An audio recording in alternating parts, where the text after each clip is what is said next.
1차 세계대전 이후 세계 열강의 각축장이 된 비운의 땅 만주.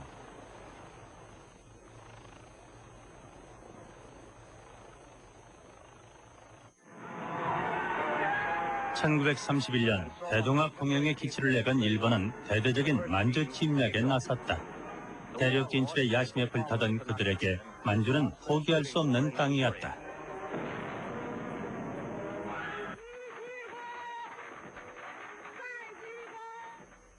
그리고 이듬해 청나라의 후위를 내세워 일제의 청정 역할을 할 만주국을 건설한다. 소련의 남하를 막고 대동학 공영의 꿈을 실현시킬 평창기지가 필요했던 것이다. 今それができない世界的なナショナリズムの勃興とその世界が一時期民主化的な国際世界環境に入る。ですから武力による弾圧ができない。だからそのためには満州国を独立した国として建国するというふうに装う必要があったんです。 또 다른 이유는 당시 만주가 항일 투쟁의 본거지였기 때문이었다. どうしてもその朝鮮では3.11運動もそうですけども、その後特に武装闘争ですよね。武器を持ってやる闘争がどんどん激しくなっていって、それはどういう形かというと、満州との境の川ですね。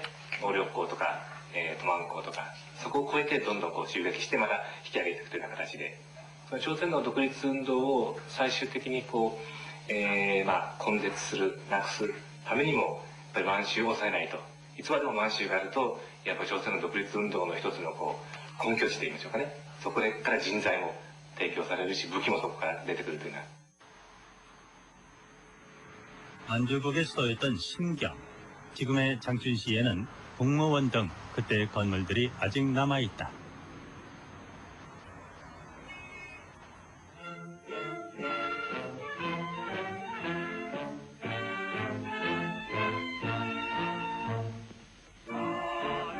일본 제국은 드넓은 만주벌에 근대적 위용을 갖춘 계획도시를 건설해 나갔다.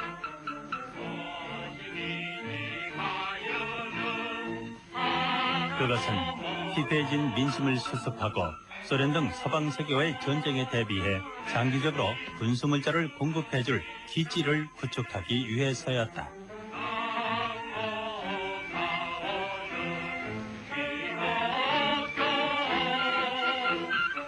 근대적 관료조직과 기반시설, 문화시설 등을 두루 갖춘 독립국가로 위장된 만주국.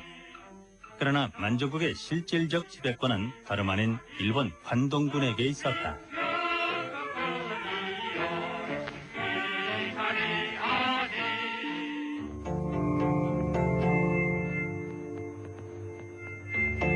신경에는 전쟁 준비와 만주국의 효율적 통치에 필요한 근대적 기관들이 속속 들어섰다.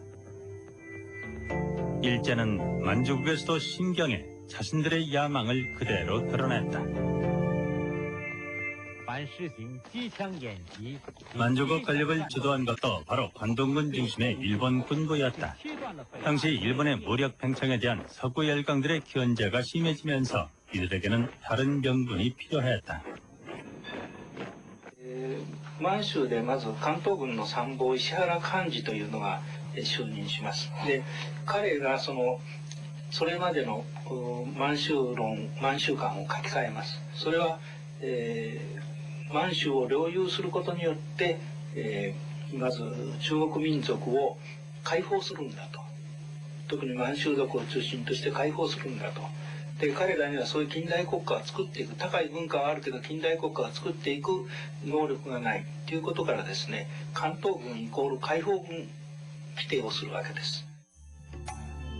1932년 일제는 만주국 지배의 정당성을 선전하고 민중을 교화하기 위한 만주국 협화회를 우선적으로 결성했다.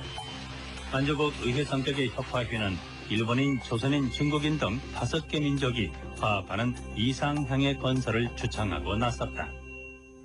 スローガンとして五族協和とか王道楽土とか、そういうものを作りたいというのはあったんでしょうけれども、やっぱりその場合でもその五族が全く同じ対等な存在かというとやっぱりそうじゃなくて、日本人が指導者で日本人のもとに他の民族もいわばそれなりの役割を果たしてというようなそういうイメージだと思いますので、実際にはいろいろな対立とか葛藤とか差別とかそういったものがあったことはこれも全く間違いないと思います。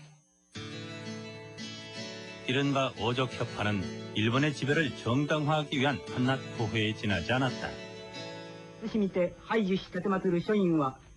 전국적 조직을 갖춘 협파회에는 조선인과 한족, 만주족 등의 대표적 친일 인사들이 대거 가담했는데 이들의 역할은 일제의 충실한 주부로서 민중을 감시하고 선동하는 데 있었다. 협파회는 이게 후에 가서도 그렇지만 이게 소위 민중 조직인데 친일조직이 사실은 오는 이게 특무 조직입니다. 협파회는 일반적인 이런 저 민중 조직이면 동시에 내부에는 특무가 아닙니다. 협파회 이게 뭐 서무방이고 특별공작반 이건 완전히 일본 토벌대하고 같이 톱을 당기는 것들입니다. 이 협파회란 게 일본 놈들이 그 앞잡이입니다.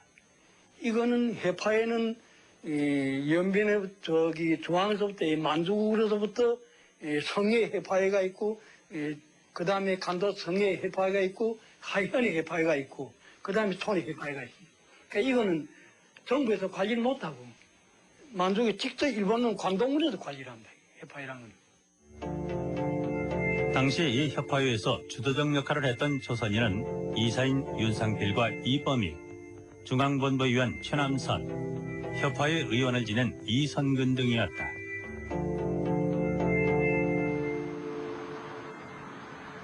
독립운동의 산실이었던 만주는 만주국 건립 이후 친일 세력들의 활동 무대가 된다. 하얼빈 근처의 오상시 안가진. 이선근은 1937년 황무지였던 이곳에 대규모 조선인 집단농장을 개척한다. 명분은 유랑농민으로 떠도는 조선인들을 정착시키고 농사를 지을 수 있도록 하는 것이었다.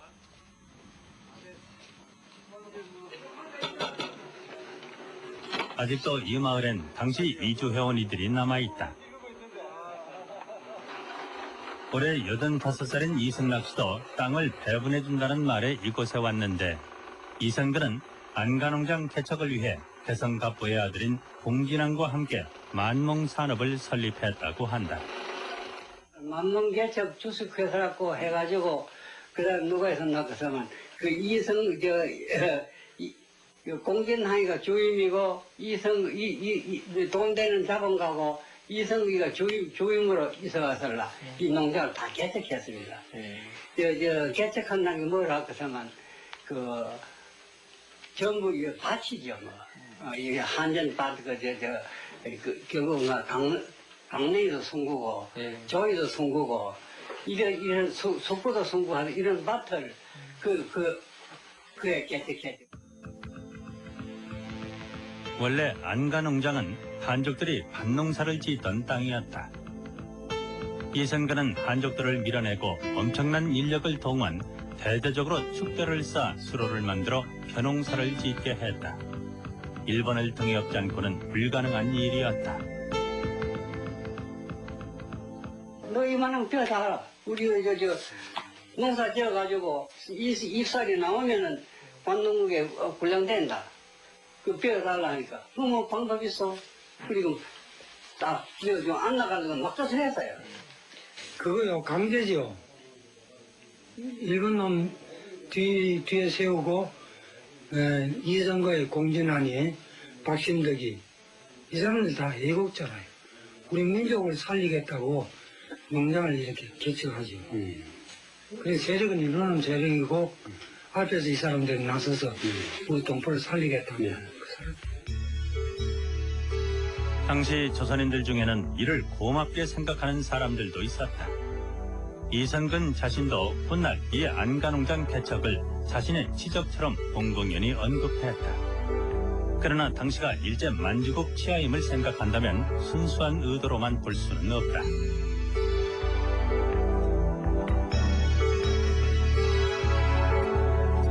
당시 공회당이나 극장에서 상영됐던 선전 화면은 일제의 의도를 그대로 보여준다.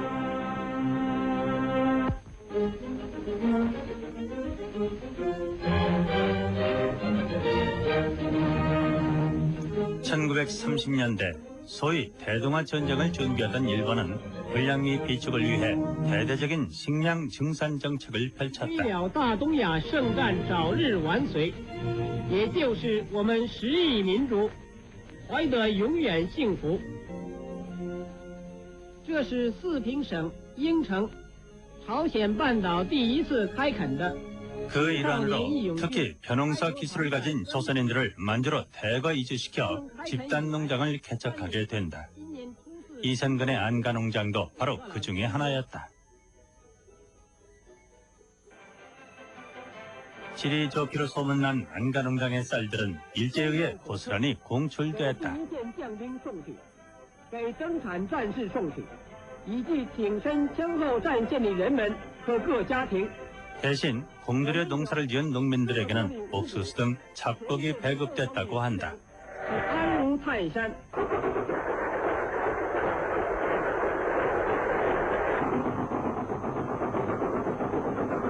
공철된 쌀들은 철도를 이용 만주 일대로 실려나갔다.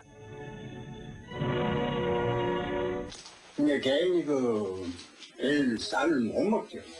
그러니까 국가에서는 그 대신 뭘 주는 하니까 양식은 깡내요 이런 잡곡들을 농민들한테 분배해주고 잎쌀도 못 먹게 싹 다 추가량이라 해가지고 다 받쳐야죠. 그걸 만약에 개인이 사내로 판다든가 혹시 그 쌀을 가공해서 자기가 먹든가 하게 되면 붙들여다가 초달 당하고 그랬습니다. 일본 놈들이 자기네 군대를 빙. 그러니까 잎살을 먹으면 경제범이라고 잎살 못 먹게 하고 경찰서에다 부두려 와서 막 검사를 하는데 그럼 독이 싹 치우죠. 감찰도지. 발견되면 걸리니까. 조선인 동포의 노동력을 착취해 관동군의 패를 불려준 셈이었다.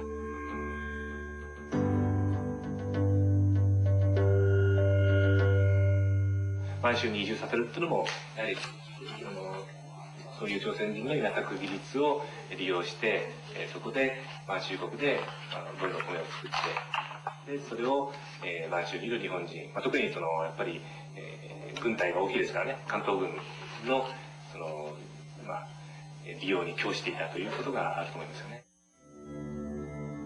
누구보다 일제의 지배 정책에 적극적으로 협력했던 이선근은 1939년 그 공적을 인정받아 지금의 국회의원격인 만주국 협화회 협의원에 올랐다.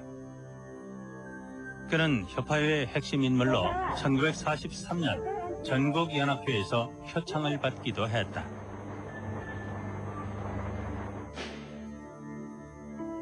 일제시대 친일 논설만을 모아놓은 이 책에는 당시 이선근의 협화회 연설 내용이 실려있다. 이를 보면 그가 얼마나 식량 증산과 공출을 적극적으로 독려했는지를 알 수 있는데 결국 일본이 패전하게 되면서 그는 안가농장을 떠났다고 한다. 해방 난다 소리다 나던 전에 하면 우리 농사지이가 모른단 말이야. 그때 하면 이 공진나이 같은 분은 하면 벌써 이 상업을 통해서 다 알게 되죠. 그런 사람들이 아주 큰 잡았는 거니까 알게 되니까 벌써 달라버렸지. 해방 이후 남한에 돌아와 서울대 교수로 변신한 이선근은 문교부 장관과 초대 국사편찬위원장을 역임했다. 그리고 1983년 사망할 때까지 역대 정권에서 요직을 두루 거치며 한국 사학계의 거두로 한 시대를 풍미했다.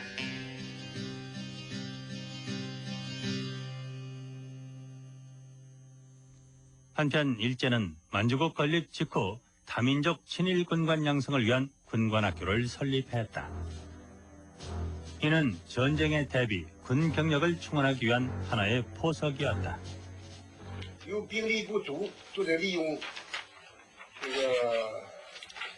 他统治下的伪满，来招募大量的兵，有兵必须得有官，官得领导兵。这个就在这个意义上呢，就建立军工学校，主要是利用中国人、中国的青年军官做他的这个统治工具，来继续发动对中国的侵略战争，甚至于防卫苏联日苏战争。 2년제 육군 종합훈련소로 출발한 봉천군관학교는 1939년 신병으로 이전, 일본 육사와 체제가 같은 4년제 군관학교로 재편됐다. 教育本身就是亲日嘛，就是要做日本的爪牙、日本的奴才、日本的炮灰。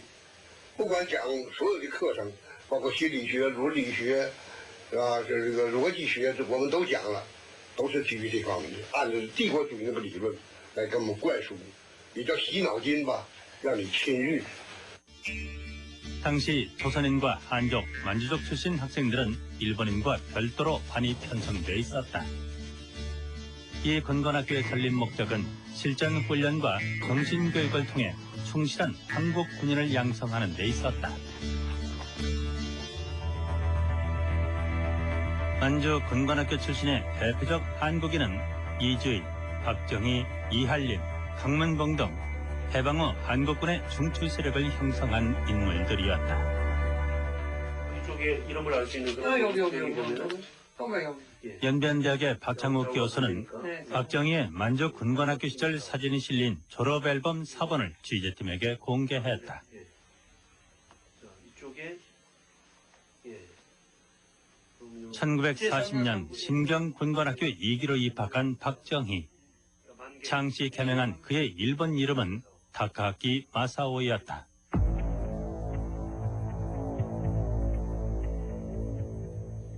我们主要在预科本科啊，预科我们在本科才上士官了，预科2年我们的什么，我们的连史会大字是1、2、3、4趟，像我们这边这2趟啊，我是一进自习门，我这4个桌，上面吊灯，他那边这边是4个桌吊灯，我们俩就紧挨着门，我在。 1、2、3、4个人，专有吊灯在这儿。1、2、3、4，他在这边，他在那个地方，我们紧挨如远，中间隔道。生活嘛，我们的生活那是日本和日本生活一个模式下来，教官和什么书记，生活的习惯什么的都数科和那什么小科都一样。他。 一般是不苟言笑，这个不爱什么说笑。 긴 칼 차고 싶어 군인이 됐다는 박정희는 만주 군관학교 이해과를 우등으로 졸업, 조선인으로는 드물게 일본 육사에 진학했다. 朴正熙就到日本去以后是吧？他是这样，他这个比较这个注意守规矩。 因为他是好学生守规矩，确实学习的也比较好，所以这个学校的这个教官呢，都对他们比较重视。 일본 육사 동기였던 우시 회원은 졸업 후 항일 전선에 가담하기 위해 탈출했으나 박정희는 만주로 돌아왔다. 那么毕业以后呢，从士官学校毕业以后，我们穿的是日本军装，要到这个长春的关东军去报道。 当这个见习军官，那么朴正熙就回来了。我呢，我们有3个人没有回来，直接参加抗战去。这就是我和他们，我们走的是2条路。 만주로 돌아온 박정희는 관동군에 있다가 1944년 열화성에 주둔하고 있던 보병제 8단에 배속돼 팔로군 토벌을 담당했던 것으로 알려지고 있다.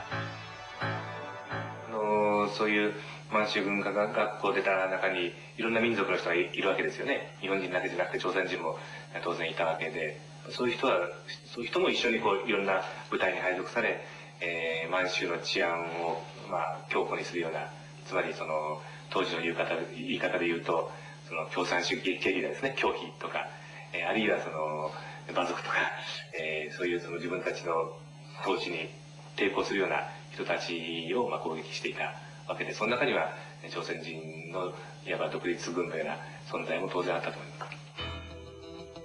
신경에 있던 만주 군관학교의 전신인 봉천 군관학교를 나온 인물들도 있다. 대표적인 인물은 정일권과 백선엽.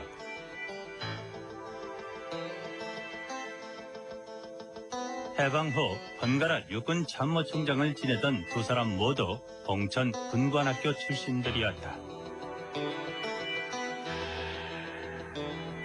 박정희 정권에서 국무총리와 국회의장까지 역임했던 정일권. 그는 만주국 헌병대 소좌로 조선인 출신 중 단연 선두주자였다. 헌병대의 주 임무는 항일 무장 세력들을 색출하는 것으로 동포들의 원성이 자자했다. 43년에 이 정일권이가 여기 이 만주국 연변 헌병대 사령부 사령관 최고급이죠. 현명된 출항이 정보활동 이런 거 수직하고 이런 거 진행하고 그러니까 이게 남지없이 사령까지 되다니까 그게 조선 사람이 현명대 현명대 사령이 되다니 간단합니까? 정일권 같은 분은 그 완전 철두철미한 일본 제국주의에 가담한 사람이니까 그 우리의 원수라고 보죠 여기서는. 만주국 헌병대와 함께 가장 악명이 높았던 것은 당시 안도현에 있던 간도 특설대였다.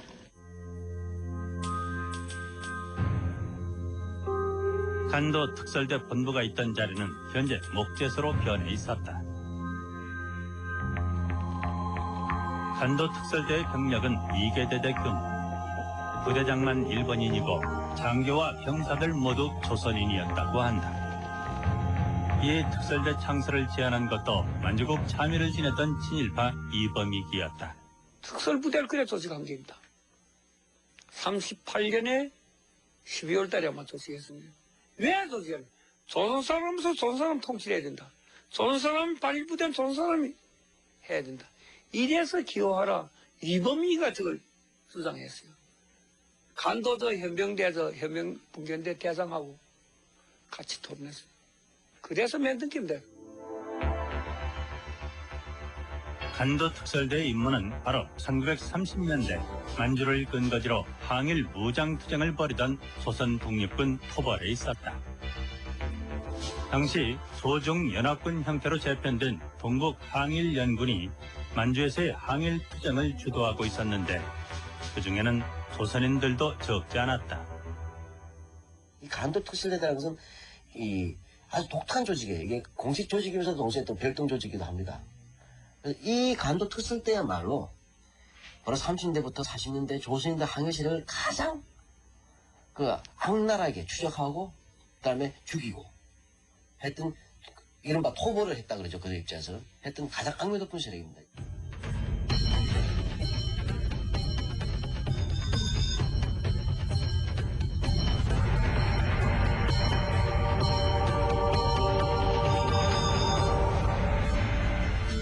한왕의 군대를 자임한 간도 특설대 장교 중에는 군관학교 출신들이 많았는데 백선엽이 그 대표적인 인물이다. 백선엽은 그의 자전적 회고록에서 군관학교 졸업 후 간도 특설대에 3년 동안 복무했다고 밝혔으나 그와 관련된 공식 인터뷰는 거절했다. 장모님께서도 거기 군관학교를 나오셨고, 그러니까 왜 만주에 가시게 됐는지 당시에 그래서 일대에 역구불만 돌파구 찾으려고 그렇죠. 예. 다 선각자들이에요. 그때까지면. 거기서 특설대에 나왔다 해서 한국 이제 돌아오셔가지고 뭐 일제 협력한 거 아니냐 뭐 그런 오해는 안 받으셨나요? 그 뭐 옛날 얘기 그거 해봐야 뭐라겠어. 한국전쟁 때는 나는 하지. 일개 사병이 아닌 상황이고 따라서 부대 자체를 지휘한 거니까 핵심적인 역할을 한 거죠. 일제는 또 만주 통치에 필요한 관리 양성을 위해서 교육기관들을 설립했다. 만주국 최고 학부였던 건국대학은 일본, 조선, 중국 등지에서 최고의 수재들만을 선발했다. 그러나 건국대학과 대동학원은 순수한 교육기관이 아닌 국무원 산하의 국책기관이었다. 因为它这个建国大学小学建立是一些军阀政客想出来的，他侵略着满洲国，他整不消停啊，他得想个办法能够把人都能够从政治方面能拢住，先成立这个。 건국대학에 가려면 학교장 추천과 선발 시험을 통과해야 했다. 학비가 전에 국비에서 지원됐기 때문에 조선인 가운데서도 지원자가 적지 않았으나 성적만 좋다고 해서 들어갈 수 있는 것은 아니었다. 일본 때는 이제 우선 품행을 봤거든. 이제 반일 교육을 받지 않았다고 인정되는 사람들. 그런 사람들을 추천했죠. 학생들은 단체로 기숙사 생활을 했는데 오전에 학과 수업이 끝나고 나면 오후에는 군사훈련과 무도훈련이 이어졌다. 그리고 천황에 대한 충성을 다지는 의식들도 빠지지 않았다. 这是一般化，你是晚上静坐，晚上静坐，晚上静坐，早上呢这个早操，那是像那一本皇宫早操。完了呢，晚上静坐呢像一本皇宫，行礼，像一本的天皇的行礼。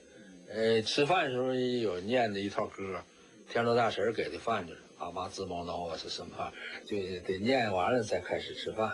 就说这个饭菜呀、是天皇赐给的。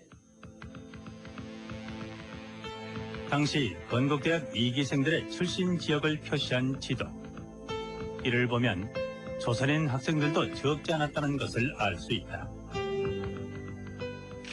대표적인 인물은 노태우 정권 때 국무총리를 역임한 강명훈이었다. 내가 귀가 바짝 든 게 조선민족 대표 교수로 최남선 선생이 와 있다 그러더라고. 그래서 그때는 뭐 잘 모르지만은 김희독립운동 때 뭐 이거 독립선언서 기초하고 뭐하고 했던 정도는 이제 들어서 알고 있었는데 그래서 아이고 그분이 거기 때문에 거기 가야 되겠다. 그 자리에서 내가 결심한 거예요. 합격만 되면 가야 되겠다. 일제에 전향한 최남선은 중추원 참의를 거쳐 만주국 고위 관료인 매부 박석윤을 따라 만주로 건너와 건국대학 교수로 재직 중이었다. 일부 조선인 학생들은 그를 민족 지도자로 따랐다고 한다. 학병을 나갈 때 또 나도 몇 사람하고 같이 가서 어떻게 하면 좋겠습니까 하고 내가 물어본 일이 있어요. 근데 그때도 나가라. 내가 너희들 나가라고 그런 것은 일본 천황을 위해서나 일본 군대를 위해 나가는 게 아니다. 우리 민족이 왜 망했느냐? 힘이 없어 망했다. 힘이 중요한 부분이 그 군사력이야. 군사력이라는 거는 하루아침에 되는 게 아니다. 그런데 지금 일본 사람들이 일본 군대가 하급 장교들 이제 부족해가지고 자기들이 곤란하니까 조선민족 학생들도 지금 끌어가는데 우리는 이 기회를 활용해야 된다. 진정 최남선은 우국충정에서 합병을 권유했던 것일까? 그는 천원 이광수와 함께 합병을 선동했던 변절한 민족의 지성이었다. 그리고 일제가 세운 만주국을 왕도낙토라고 찬양하고 내선 일체를 주장하며 조선 동포들의 만주 이주를 적극 독려하기도 했다. 그러나 훗날 반민특위에 체포된 이후 옥중 자열서에서 스스로의 이런 친일 행적을 인정했다.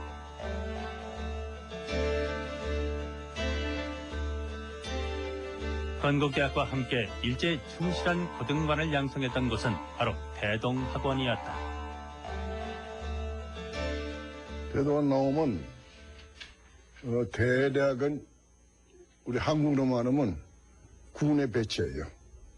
뭐 서천군, 합천군, 뭐 어디군 하듯이 군의 행정관으로 행정관 군수 다음 자리에 두지. 만주에서는 대동학원 졸업 못하면 상당히 대우를 받고 존경받죠. 대동학원 출신의 대표적인 인물은 박정희 전 대통령의 유보로 신군부하에서 권좌에 올랐던 최규하 전 대통령. 그의 공식 연보에는 대동학원을 졸업한 사실은 명기돼 있으나 이후 해방까지의 행적은 빠져있다. 그러나 해방 직후 미 군정 정치고문단이 작성한 기록을 보면 그의 당시 일본 이름은 우메하라. 대동학원 졸업 후인 1943년 7월부터 해방 직전까지 만주국 지방정부의 연습관리로 근무했었던 것을 알 수 있다. 그때 그 총검술이라고 했잖아요. 약간 일본말로 주겐주스라고 하죠. 주겐주스를 잘해. 우리 한국 사람이 한 20명 있었나 우리 15개. 그래서 내 생각에 저 사람은 학교 선생님 할 사람인데 무슨 저런 걸 저렇게 많이 배워가지고 그래 나 그런 생각은 있지. 동경 고등사범학교를 졸업하고도 일제 괴뢰국인 만주국 고등관의 길을 걷고자 했던 최규하.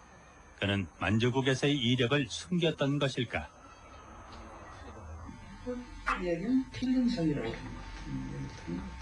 아직 마지막 시험이 있는데 기다리고 있는 중에 관복이 돼가지고 그래서 그 관록가지로 받아보지도 못하고 그래서 이제 관령청이 있어야 이력서에 쓰는 거예요. 그래서 안 쓴 거라고. 그리고 뭐 또 그 지금 뭐 기억력도 없고 뭐 또 수도 하시고요.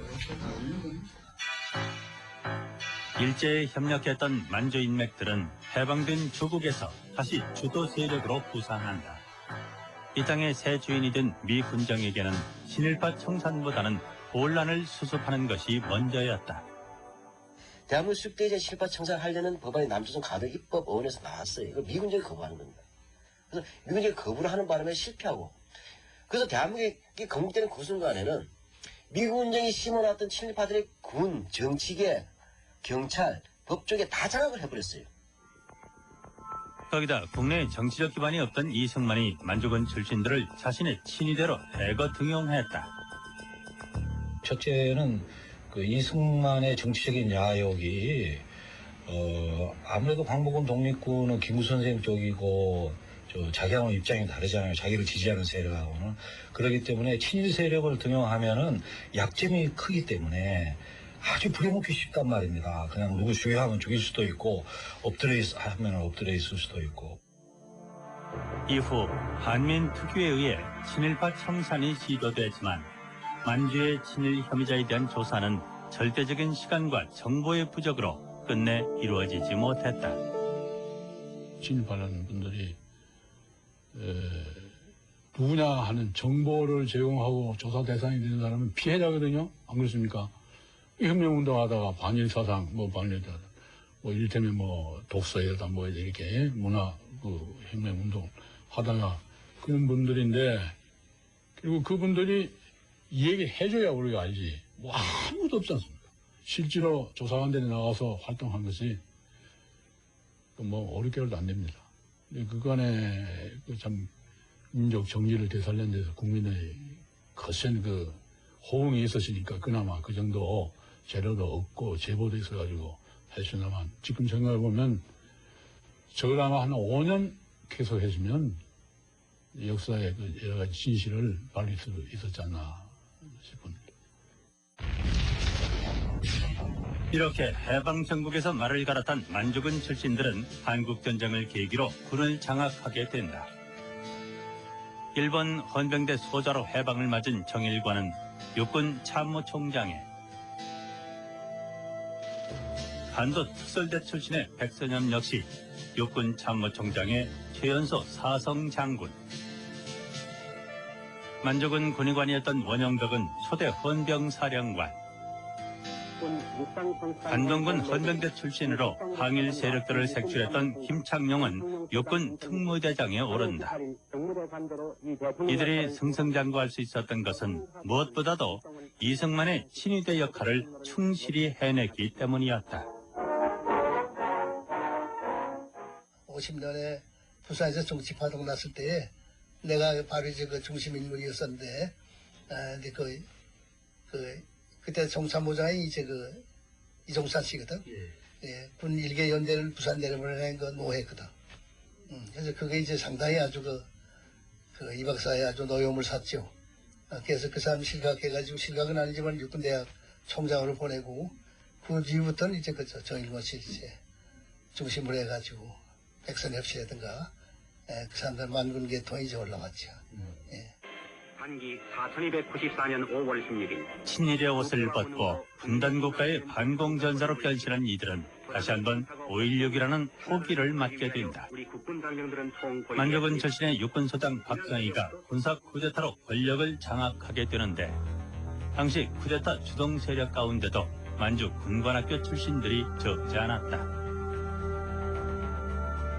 到南韩借着朴正熙的光，很多人都当了高官了，比如金钟和当了高官了，海军司令吧，这个方元哲可能是个大校，他没上去，李周一也上去了，李周一好像是什么人大什么玩意儿什么代表，就是那民间，反正是个行政部门也是个高官，其他还有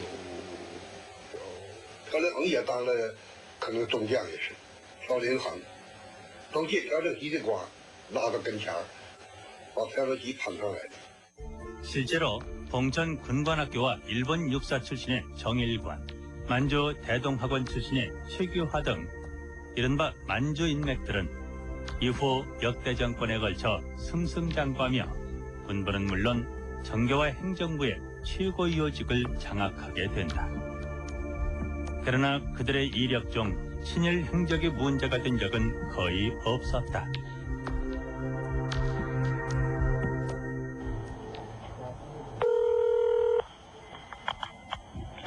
여보세요? 여보세요? 예. 예, 저 이한림 장군님 댁입니까? 누구시오? 아, 예, 안녕하세요. 저는 저 MBC 문화방송의 다큐멘터리 제작을 맡고 있는. 아이고, 뭐 다큐멘터리 지금 뭐 늙었어요? 안 하는 게 좋아요. 아니, 저기 용서하세요. 내용도 안 들어보시고. 여보세요? 결국 청산되지 못한 친일의 역사는 우리 현대사의 물줄기를 흐려놓았다. 5.16 쿠데타 성공 직후 박정희는 서둘러 일본을 방문했다. 한일 협약과 관련 기시 전 수상과 은밀한 협의를 위해서였다. 그리고 이듬해 김종필 당시 중앙정보부장과 오이라 유해상 간에 3억 달러 무상 원조와 3억 달러 차관 제공이라는 어처구니 없는 합의가 이루어진다. 이른바 김오이라 메모로 불렸던 미략이 알려지면서 전국은 한일 국교 수립을 반대하는 시위로 들끓었다. 그런데도 계엄령을 선포하면서까지 박정희 정권은 1965년 6월 한일 기본협약을 성사시켰다.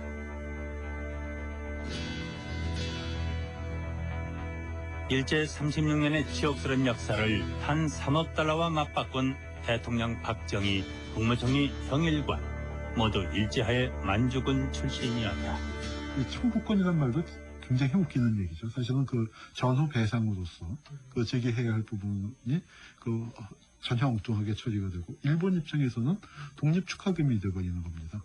그러니까 이건 전쟁에 대해서 어떤 자기들이 과거사에 대해서 책임을 져서 하는 게 아니라 한 가족이었던, 그러니까 내가 데리고 있었던 애가 따로 살림을 차려서 회사를 차려서 키워나간다니까 거기에 대해서 축하의 의미에서 그 돈을 주는 셈이 되어버렸고요.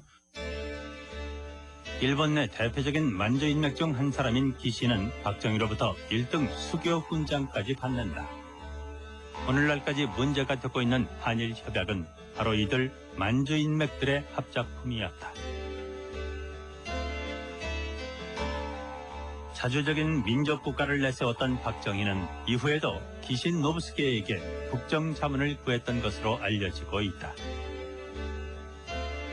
기신은 그의 저서에서 쿠데타 직후 일본을 방문한 박정희가 자신들은 외제 유신 지사들을 존경하며 새 한국 건설을 위해 좋은 의견을 들려달라고 부탁했다고 밝혔다.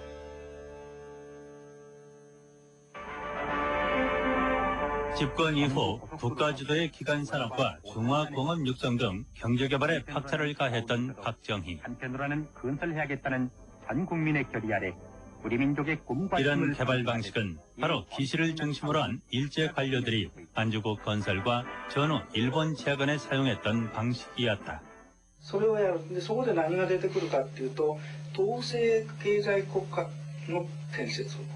つまり、官僚が全部握っていく。政治家でもなければ経済家でもない。官僚がその国の認めると。それがですね、官僚型統制国家機構の原点。で、それがですね、牛耳って政治経済軍事を牛耳っていくっていうなる。これは満州国と。そういう感覚が多分韓国のパク・チョンヒなんかに転移してる。身近で見てたということですね。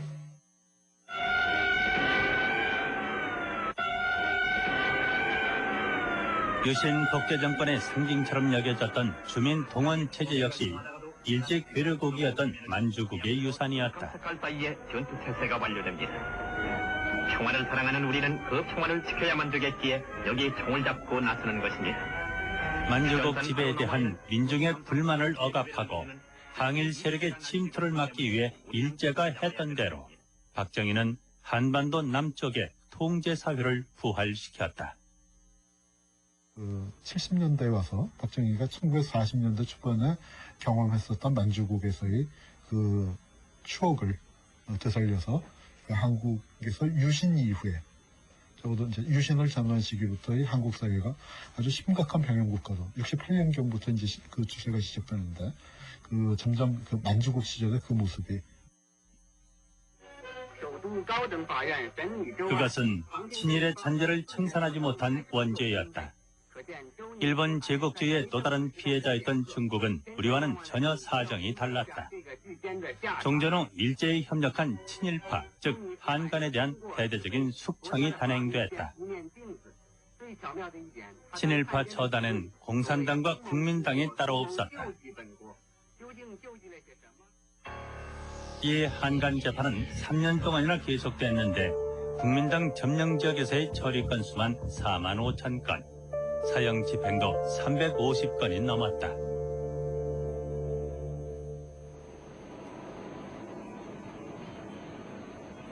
종전 후 전국에서는 사소한 친일 혐의까지도 문제가 됐다. 장춘의 허름한 아파트에서 노년을 보내고 있는 판디후.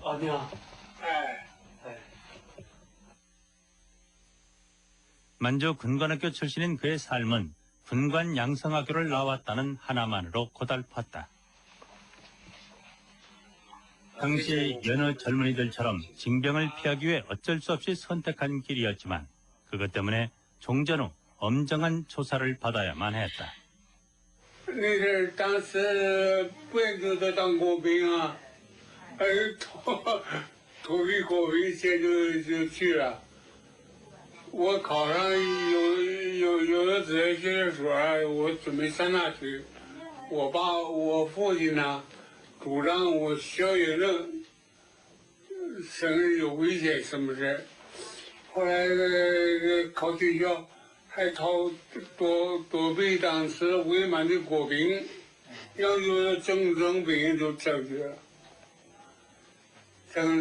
国兵上去就是当伪满的那个国兵了。 한국에서는 군관학교 출신들이 득세를 했지만 이들은 평생 변변한 직업조차 가질 수 없었다고 한다. 满洲国10几年，是不是？所以说有的被汉奸，像这够科级以上的变汉奸啥的，怎么处分了？ 그저 살아야겠다는 생각으로 군관학교에 진학했고 졸업 후 교관으로 재직했다는 양춘. 일제가 세운 특정 학교를 나왔거나 관리로 근무했던 이들 대부분은 종전 직후는 물론 문화혁명 때도 배척을 당했다고 한다. 我们属于敌对性的，是日本人社会处理的，所以我们同学当时有的人抽个烟不接受，但个别同学不是全的，所以当时对我们说明，我是历史方面黑五的。